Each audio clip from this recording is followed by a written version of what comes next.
यही कुर्सी आओ करो पर इसको आओ करो उसका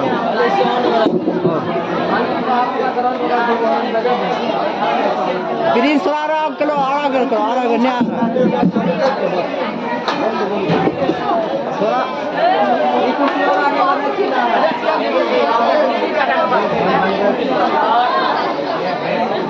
बकर पे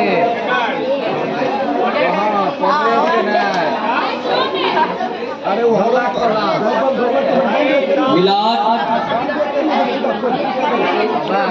आज के मुकदमे को शुरू करते हुए मैं कहना चाहता हूं कि मिस्टर अजीत एक पेशेवर मुजरिम है। कत्ल करना, डाका डालना, धोखाधड़ी करना आदि इनका पैसा है। रुपयों के खातिर ये किसी का भी कत्ल कर सकते हैं। किसका है? आप देख सकते सिंह को मुजरिम पर इस तरह की दोष नहीं लगानी चाहिए। मुझे इस तरह का है मिस्टर गुप्ता, क्योंकि मैं सरकारी वकील हूँ।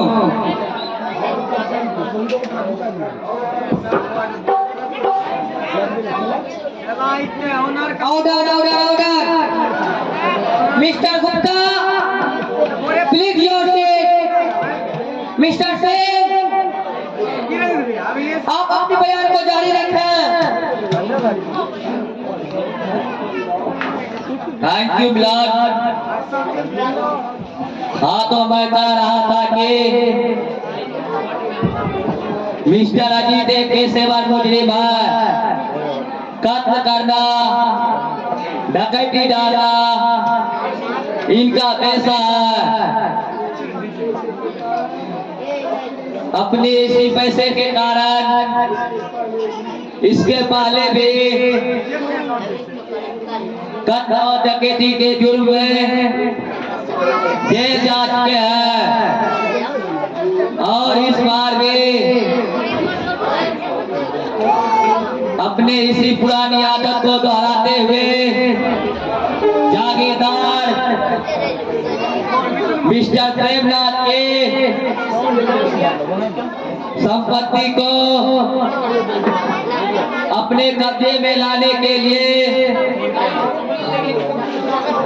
दहेज और इंसाफ का नारा बोल इन्होंने मिस्टर प्रेमनाथ और उसके बेटे रमेश का खून कर दिया। Objection your honour. Mister Singh मुझे पर जबरदस्ती आरोप लगाकर इसका अपराध कबूल करवाना चाहते हैं, जो उचित नहीं है। Order order order mister Singh आप अपनी कार्रवाई जारी रखें। Thank you your honour. Your honour, मैं मुजरिम से कुछ प्रश्न पूछना चाहता हूँ। पूछिए, शौक से पूछ सकते हैं आप। मिस्टर अजीत, क्या यह सच नहीं है कि आपने आज से कुछ दिन पहले एक डकैती डाली थी जिसमें आपने एक व्यक्ति का कत्ल भी किया था? यह सच है, यह सच है। नोट किया जाए नोट। इससे साफ जाहिर हो रहा है कि मिस्टर अजीत एक पेशेवर मुजरिम है। कत्ल करना इनका पेशा है।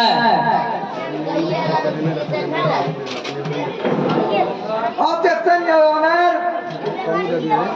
मिस्टर सिंह बार बार एक ही बात को दोहराकर मुजीब के ऊपर दबाव डालना चाहते हैं और अदालत में जो कुछ भी कहा जाता है वह दिल की बात होती है, जो किसी के दबाव में आकर जो नहीं कही जा सकती है। मिस्टर गुप्ता,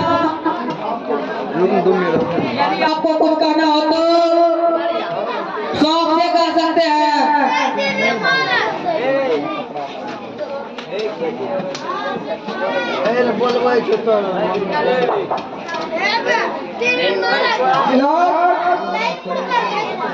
यह सच है कि हेलो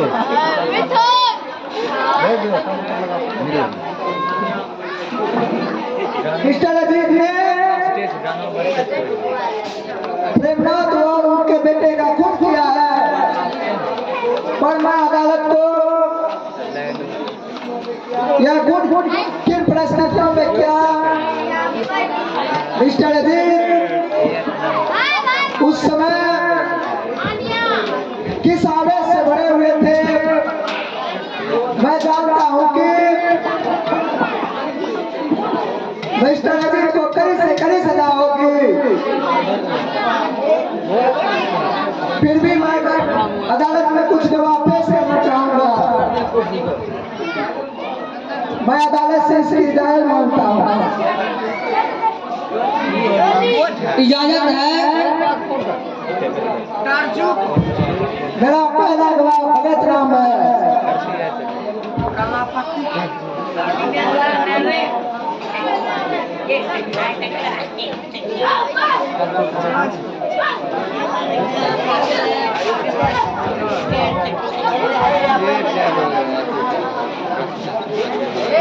मैं जो कुछ भी कहूँगा सच कहूँगा, सच के सिवा कुछ नहीं कहूँगा। मिस्टर भगत, अजीत के पिता रामलाल ने अपनी बेटी की शादी के बेटे रमेश से की थी, क्या यह सच है? बिल्कुल सच। जागीरदार प्रेमनाथ ने देश के लिए एक मोटी रकम मांगी थी, जो शायद 1 लाख रुपए की करीब थी। क्यों? यह भी सच है। रामलाल ने इसके लिए कर्ज लिया और वह 1 लाख रुपया न चुकाया। अजीत ने डकैती डाली। यह भी सच है।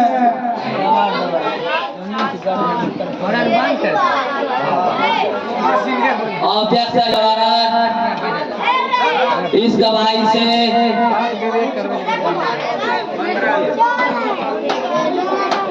इस मुकदमे का कोई ताल्लुक नहीं है। ताल्लुक है मिस्टर सिंह, और गहरा ताल्लुक है। बिना परिस्थितियों को समझे किसी मुजरिम को फांसी के फंदे पे चढ़ा देना यह किसी भी अदालत के किसी कानूनी किताब में नहीं लिखा है।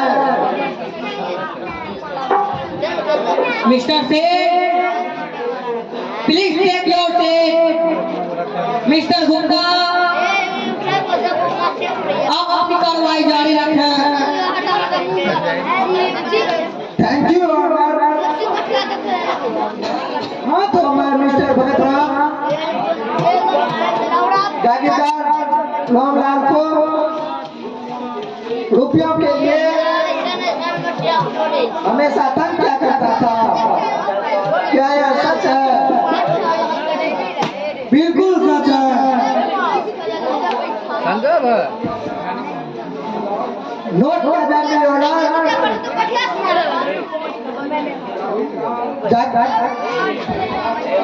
जागीरदार द्वारा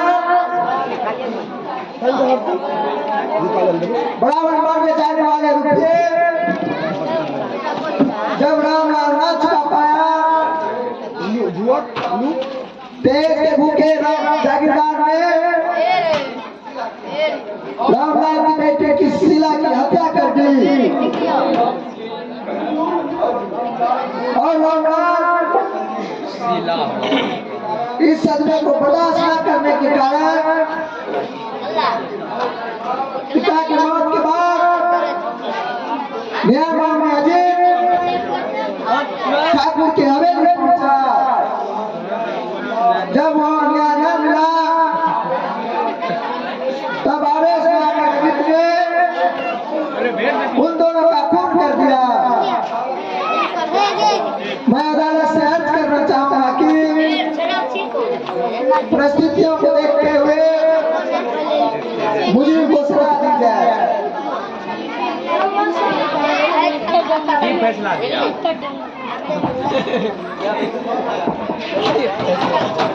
क्या जानवर वाह मिस्टर गुप्ता वाह, जज्बात और परिस्थितियों का सहारा लेकर आपने अदालत में अधिक समान बात की। आपकी कई बातें बिल्कुल झूठी है, सच्चाई सिर्फ एक है, यह है कि मिस्टर अजीत एक पेशेवर मुजरिम होने के नाते जागीरदार की दौलत अपना अपमान द्वारा हड़पना चाहते थे और उसके लिए और इन्होंने इसके लिए अपनी बहन की शादी जागीरदार के लड़के से की। जब ये सफल नहीं हुए तब इन्होंने जागीरदार और उसके बेटे का खून कर दिया।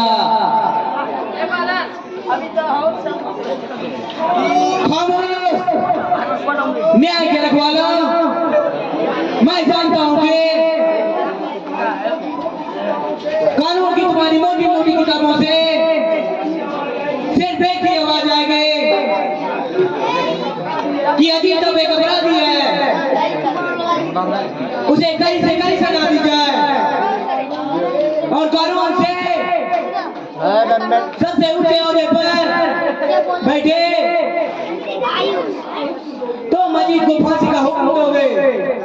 जज साहब, अजीत तो मारी जाएगा पर उसके पीछे हजारों अजीत पैदा होंगे। दहेज की आग में झोंकी गई उन सभी लड़कियों के भाई अपनी मासूम बहन की मौत का बदला लेने के लिए इंतकाम किया में झुलसकर दहेज के खूंखार बेटियों का खून करेगा। कानून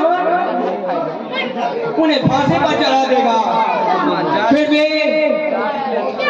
ऐसी मौतों को तुम ना रोक सकोगे। मुझ जैसा बदनसीब भाई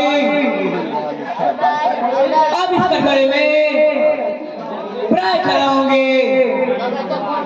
दहेज की चक्की के तले पीसते गए इंसान न्याय न पा सकने के कारण यही रास्ता अपनाएंगे और यह रास्ता फिर भी किसी जागीरदार की मौत के पास पहुंचकर समाप्त हो जाएगा। जज साहब, मैंने खून किया है, इस बात को मैं स्वीकार करता हूँ, पर जब तक सिंदूर को दहेज किसी कीमत से तोला जाएगा दफ्तर जागीरदार जैसे लोगों का कौन इसी तरह बहेगा? और अजीत जी बेटा आपके कटोरे में इसी तरह आएगा। अब मैं और अपने पक्ष में नहीं करना चाहता।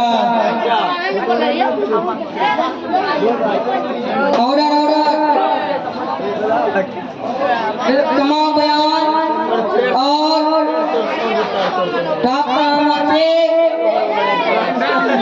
यह बातचीत हो चुकी है कि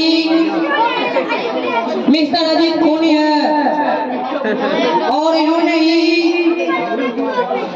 जागीरदार प्रेमनाथ और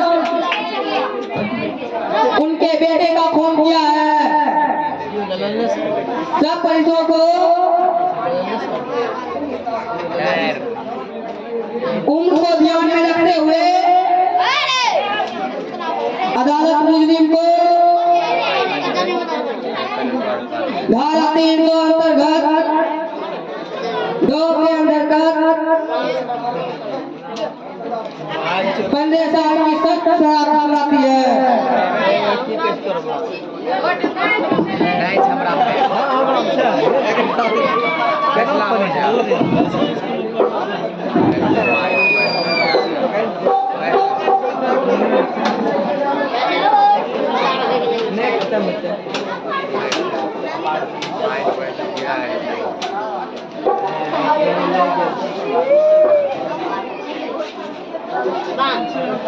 भगत चाचा